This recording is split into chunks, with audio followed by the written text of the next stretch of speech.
Hello, guys. Hey. It's really early, but we're doing this right now to get all off our chests. I've been staying up till like 6 in the morning all week. So. Oh, really? Yeah. But we did it.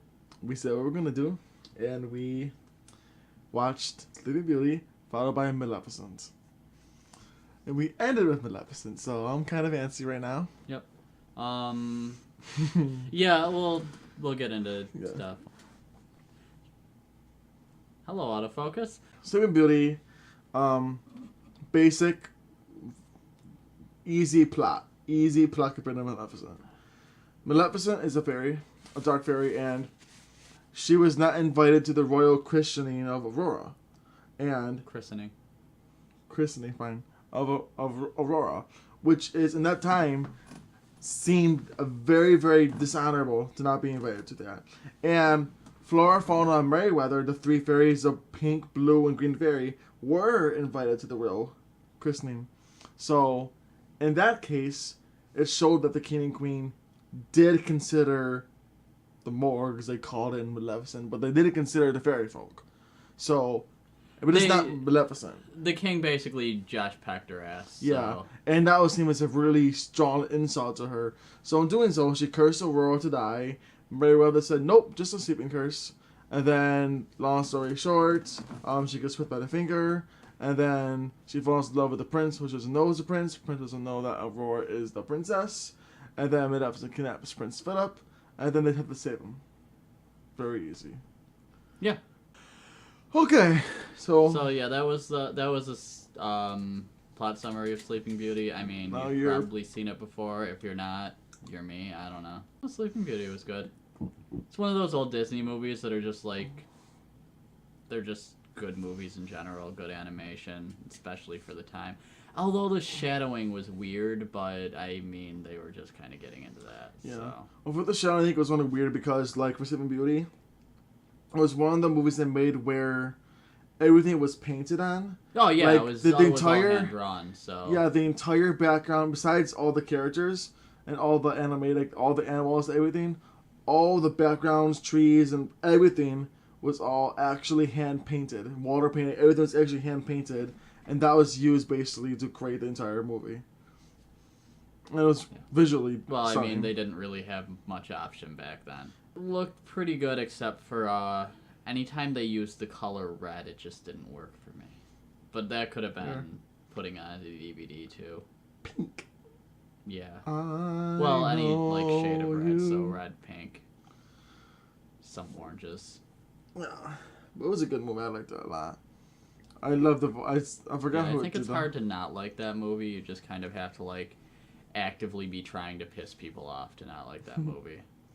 I do like Sleeping Beauty. It's one of the first Disney movies I've ever watched, and until I gotten older, it was my favorite Disney movie. Now I consider it my second favorite Disney movie, but like, I just like it. Basically, it's a fairy who goes berserk and tries to kill somebody, all because she wasn't invited to a party. The end bit reminded me a bit of Escape, the Pina Colada song. Just because, you know, they meet each other and they kind of fall in love and stuff, and then they realize it's like the same people. It just kind of had that going on. Okay. It's really all that it reminded me of. I'm starting to feel sick now, so you start Maleficent, please. Okay. Maleficent teaches us that you can't take Will out into public because he makes a scene. What happens in that? There's First so off, much more story. There's like a 40-minute intro. Yeah. You get to see Maleficent as a kid, and she's having fun with her forest friends. And then there's like a guy or a kid that she's talking to, like a little boy or whatever. He's not a forest It's Stefan, friend. he's a child. Yeah. Or as Angelina Jolie says, Stefan. Yeah. Why does she say that? It makes no sense. Remember how I said you can't take Will out into public? This movie makes me so mad. So, I don't know, stuff happens, they grow up, there's wars and stuff, and Stefan, like, cuts off Maleficent's wings or something like that. Oh yeah, she has wings now. Yeah. So she had wings, he cuts them off. To be king. Yeah. Well, he's a farm boy, so. But then he becomes king. I don't know. Yeah, because the king said if anyone could kill this beast, then they will be king. And he cut off the wings, not the beast, and he says, is she dead? He didn't answer, sure, the wings, so he made Stefan king. Why didn't he just kill her? It would have been easier. Yeah, I guess he couldn't. He was going to, but he couldn't because I guess he said, oh, I can't kill this girl I kind of loved, so I'll just cut off the wings. And I don't know why he didn't just kill her. If he didn't really love her, why didn't he just kill her? Maybe he did love her, but only his love for power is more great. I guess it's like that. Boy. Who isn't a fuckboy? You heard it here first. Pointless characters in this movie. All of them? Besides... I didn't feel anything for any of the characters. Besides the Star Wars character. No, I didn't feel anything for them, too. I feel like they're the first ones they should have gotten rid of. Oh, God. So, it continues, I guess, where Stefan gets married and has a kid, and then it's the christening again, and it's the same thing as the first movie, but a little different and kind of pisses you off more. Yeah, because Maleficent makes the curse of true love's kiss to be like, hey, Stefan, true love's kiss, right? Wink, wink, haha, doesn't really exist because you broke my heart. It made more sense in Sleeping Beauty, like... Why did she have to cut off the last fairy thing if she was just going to be, like, the one that makes all the exceptions to the curse anyway? That didn't make any sense. Speaking of which, Flora, Fauna, and Merryweather do not exist in this movie. They changed the names of the fairy, which was unnecessary. Yeah, I don't even think it's legal things, because Disney can just own anything they want. I don't know why they did that. It makes no sense. Maybe they just forgot the names of the fairies. Didn't want to dig the first movie out of the Disney vault? Oh, and the crow. I don't know. The crow's also a man now. Yeah. And a dog. That was weird. Oh, yeah, horse. I completely forgot about the crow. There's a crow that she turns into a person, and then into a dog, and then into a with horse. Magic by doing this. And another thing, but we'll get to that later. Okay, so I'm gonna really brush past the next bits because it's not important.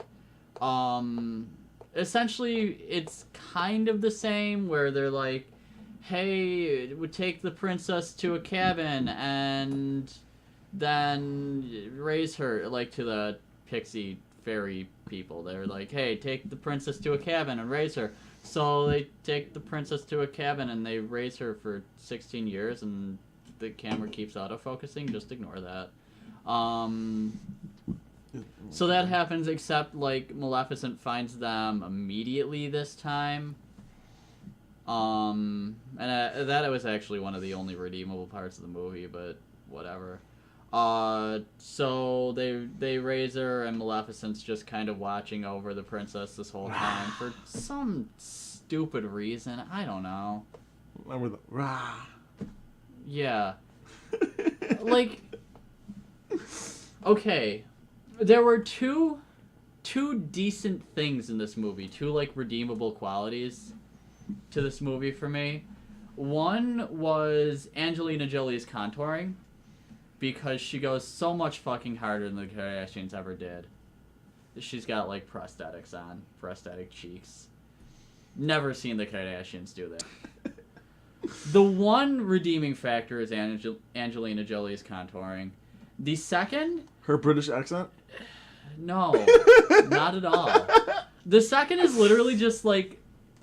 The second act of the movie, like, the middle bit of the movie, is literally just, like... this girl growing up and Maleficent's just like outside her window fucking with her 24/7. That's all she does. Like, bitch, get a job. I don't know. But yeah, she's like outside her window screaming at her as she's a kid and like messing with the fairies and everything. I don't know. It was weird. She was there only to cause mischief. It wasn't even like she was doing anything bad. She was just legitimately fucking with them. You could say she was Maleficent. Yeah, but why would you? Okay.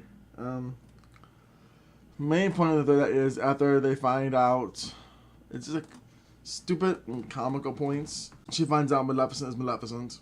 Oh, big deal. You're the person who cursed me. And they didn't add in the curse where she says, oh, and no power on this layer, no power ever, anywhere could ever break this curse. They had to add that extra bit in the end. So when Maleficent falls in love with Aurora, she says, you shall no longer be cursed. You are free from this curse. Oh wait, I said no power on this earth or land or whatever can break this curse. Oops, too bad to add in the extra part at the end so I can't break the curse myself. Oh wait, I will break the curse myself by kissing her on the forehead, which was a very obviously called plot point. You knew that was going to happen. And the crow was like, true love's kiss. Yeah, then Get the fuck out of here! What are you doing here? You're just here to have a sexy guy who's not even that sexy to be in the background. We literally didn't need that character. He didn't do anything for the movie. We could have used the crow. I mean, the crow in Sleeping Beauty was so useful. He basically, in the movie, the crow found the girl in Maleficent. Crow found the baby the first day, and then Maleficent and Lord Maleficent to her. In the animation, Maleficent sent her posses, basically her army, to find her. Sent the crow after her. The crow eventually found him, and in Sleeping Beauty, the crow. You didn't see that part, but after she told Prince Philip on her plan to send him 100 years later, Mary was like, "Why you?" And the crow turned around because she heard something.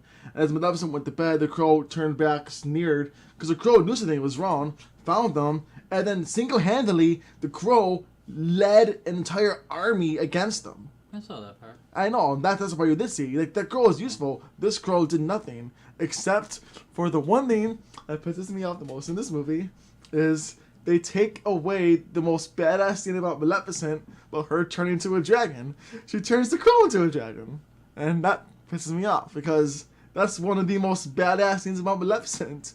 That the fact that she could turn into a gigantic fire-breathing monstrous dragon and kill people. But nope. She's going to turn the crow into a dragon because she's a fairy with wings and she's Angelina Jolie.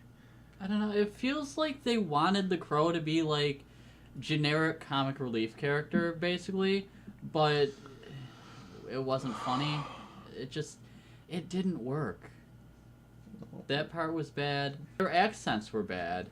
Everybody was just kind of like on and off with their accent, especially Angelina Jolie. She was the worst with it, but I mean, I kind of noticed it from the entire rest of the cast, where they'll speak a normal, like, American accent, one line, and then, like, go into a British accent or Scottish accent or something the next line. So go watch the movie. No, don't watch the movie. I'm actually, like, watch this terrible movie because I hate you guys. But no, don't watch this movie. Trust me, it'll make you angry. If your will, it'll make you angry? I don't know. But they basically took all the badass parts out of Maleficent and made Angelina Jolie. They blew their CGI budget on the tree guys at the beginning. The Star Wars tree guys. Yeah. They're making a point how he sounds like a guy from Star Wars. I'm like, wait, this movie was made basically right when Disney got Star Wars. Yeah. So they were playtesting on Force Awakens. Yeah. If you listen to, there's like tree people at the beginning. If you listen to the way they talk, it's basically like any generic background character from Star Wars. I guess before I threw up through anger. Thank you so much for... Wasn't the best described, but whatever. And... you get the point. What a great way to do this video. A terrible movie with terrible camera zooming in and out and fading in and out. But, you know, it works. So it doesn't work though, but please, whatever. We're gonna keep trying to do our idea of live streams once a week.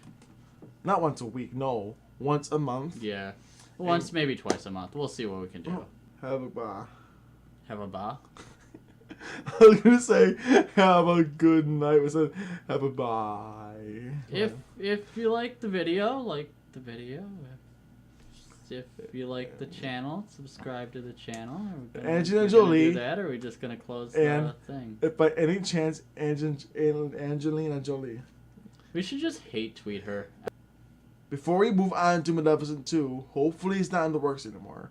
Before you guys move on to Maleficent 2, how about you remake Maleficent live action into what Maleficent is supposed to be? And then for Maleficent 2, you could do a dumbass sequel where she comes back from true love of herself. Before you move on to Maleficent 2, make sure you watch this video.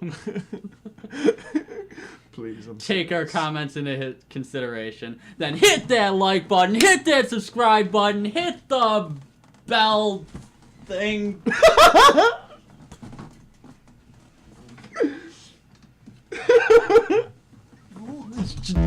Twitter us on Twitter. And face our book.